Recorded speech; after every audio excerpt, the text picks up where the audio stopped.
നമസ്കാരം, ഞാൻ നിങ്ങളുടെ സ്വന്തം സുരേഷ് അനാടൻ. എല്ലാവരെയും ഞാൻ എൻ്റെ ചാനൽ ഫുഡ് ഫോർ മൈ വൈഫിലത്തേക്ക് സ്വാഗതം ചെയ്യുന്നു. ഞാനിന്ന് ഉണ്ടാക്കാൻ പോകുന്നത് ഒരു കാരസേവയാണ്. ഞാൻ ഉണ്ടാക്കുന്ന എല്ലാ ഡിഷിലും എൻ്റേതായ ഒരു സിഗ്നേച്ചർ ഞാൻ കൊടുക്കുന്നുണ്ട്. അപ്പോൾ ഇതിലും കൊടുത്തിട്ടുണ്ട്. നിങ്ങൾക്ക് ഇഷ്ടപ്പെട്ട് കഴിഞ്ഞാൽ നിങ്ങൾ വീട്ടിലും ഉണ്ടാക്കി നോക്കുക. ഒരു അരമണിക്കൂർ കൊണ്ടെല്ലാം തയ്യാറാക്കി ഉണ്ടാക്കാം. കുട്ടികൾക്കെല്ലാം കൊടുക്കാം. നമുക്കൊരു ജേണി പോകുമ്പോഴും എപ്പോഴും ഒരു 4 മണി ചായയുടെ കൂടെ എല്ലാം ഉപയോഗിക്കാം. കേടൊന്നും ആകത്തില്ല. അപ്പോൾ നമുക്ക് നേരെ പാചകപ്പുരയിലേക്ക് പോകാം. വരൂ. ഈ കപ്പിന് 2 കപ്പ് കടലമാവ് ആണ് എടുത്തിരിക്കുന്നത്. ഇത് നമുക്ക് ആദ്യം നല്ലപോലെ ഒന്ന് അരിച്ചെടുക്കാം.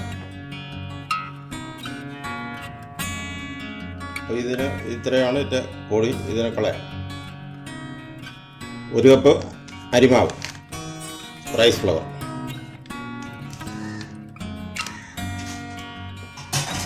കൊടുക്കാം. അതൊന്ന് അരിച്ചെടുക്കാം.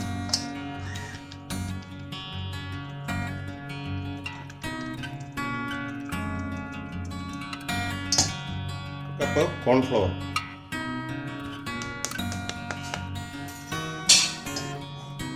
കപ്പ് മൈദ മാവ്,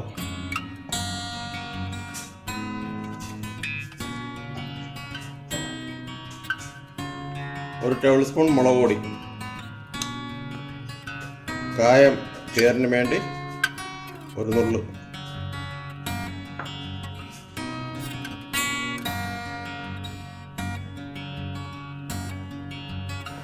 നാല് ടേബിൾ സ്പൂൺ തൈരാണ്. ഇതിൻ്റെ കൂടെ ഞാൻ 10 അല്ലി വെളുത്തുള്ളിയുടെ നീരും കൂടെ ചേർത്തിട്ടുണ്ട്. ഇടിച്ച് ചതച്ച് നീരും കൂടെ ചേർത്തിരിക്കുകയാണ്. 1 ടേബിൾ സ്പൂൺ ഉപ്പാണ് എടുക്കുന്നത്. 1 ഉരുളക്കിഴങ്ങ് ബോയിൽ ചെയ്ത് എല്ലാം റെഡിയാക്കി വെച്ചിരിക്കുകയാണ്. ഇതിനെ നല്ല ഇതിൽ ഉടച്ച് ചേർത്ത് എടുക്കണം. നമുക്ക് നല്ലപോലെ ഇതിനെ ഇളക്കി കൊടുക്കാം. 1 ടേബിൾ സ്പൂൺ എണ്ണ ഒഴിക്കുകയാണ്. എണ്ണ ഒഴിച്ച് നല്ല കുഴച്ചതിന് ശേഷം പിന്നെ ആവശ്യത്തിന് വെള്ളം ഒഴിച്ച് നമുക്ക് കുഴച്ചെടുക്കണം. അതുകൊണ്ട് മഞ്ഞൾപ്പൊടി കൂടി ചേർക്കുക. ഒന്നുകൂടെ മിക്സ് ചെയ്തിട്ട് നമുക്ക് വെള്ളം ഒഴിച്ച് കുഴച്ചെടുക്കാം. കുറേശ്ശെ വെള്ളം ഒഴിച്ച് നമുക്ക് ഇതിനെ കുഴച്ചെടുക്കണം. ഇത് എന്നിട്ട് സേവാനാഴിയുടെ അതിൽ വെച്ചിട്ട് നമുക്ക് പിഴിഞ്ഞെടുക്കാനുള്ളത്.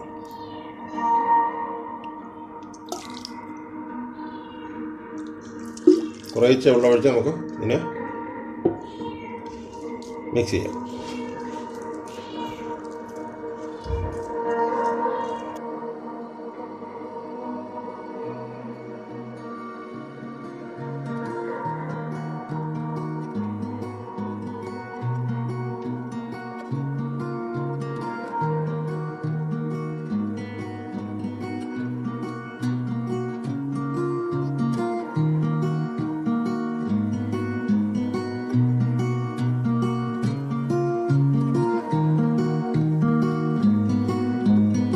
നമ്മുടെ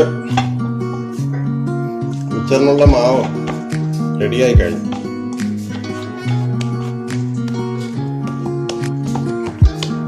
ഇനി ഒരു അരമണിക്കൂർ ഇതിരിക്കട്ടെ. അത് കഴിഞ്ഞ് നമുക്ക് ഫ്രൈ ചെയ്തെടുക്കാം.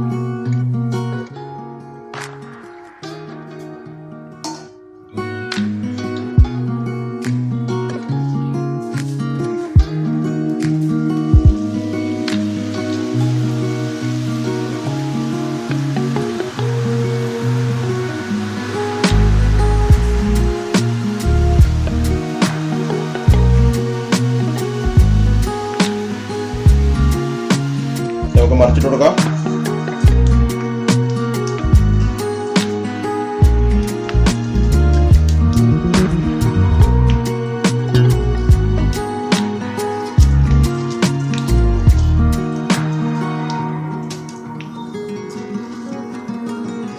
നല്ല ടേസ്റ്റ് ആയിരിക്കും.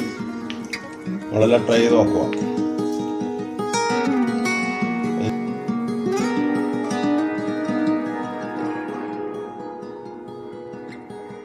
വീണ്ടും നമുക്ക് ഇതുപോലെ കൊടുക്കാം.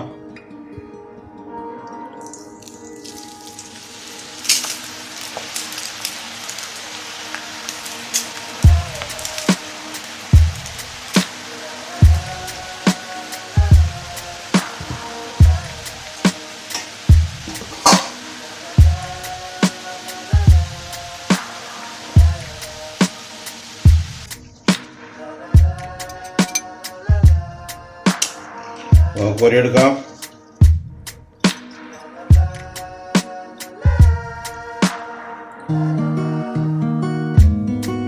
എണ്ണയെല്ലാം നല്ല പോയതിനു ശേഷം നമുക്കിതിനെ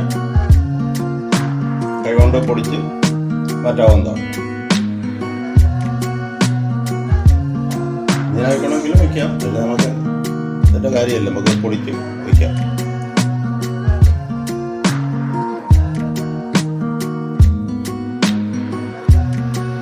ഇനി നമുക്ക് കറിവേപ്പില ഒന്ന് ഫ്രൈ ചെയ്തെടുക്കാം.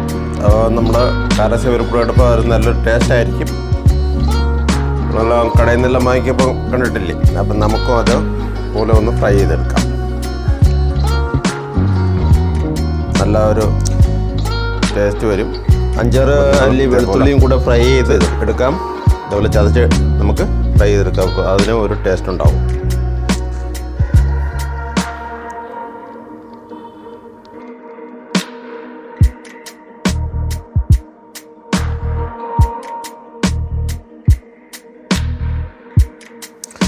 അത് നമ്മുടെ കരസേവ് റെഡി ആയിരിക്കുന്നു.